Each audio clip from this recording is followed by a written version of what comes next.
সর্বশেষ প্রাপ্ত খবর নিয়ে আয়নায় এক ঝলক।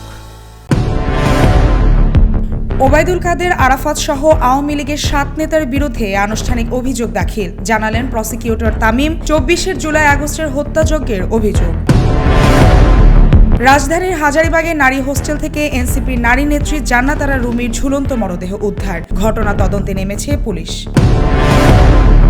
সিঙ্গাপুরে চিকিৎসাধীন ওসমান হাদির অবস্থা অত্যন্ত সংকটাপন্ন, প্রধান উপদেষ্টাকে ফোনে জানালেন সিঙ্গাপুরের পররাষ্ট্রমন্ত্রী। দেশবাসীকে শান্ত থেকে দোয়া করার অনুরোধ।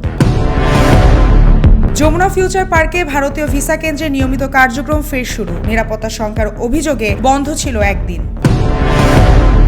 প্রাক্তন স্ত্রী রিতার বিরুদ্ধে মামলা করলেন জনপ্রিয় শিল্পী কুমার শানু, 30 লাখ রুপি ক্ষতিপূরণ দাবি। রিতার করা মানহানিকর মন্তব্যের জেরে মুম্বাই হাইকোর্টে মামলা করলেন গায়ক।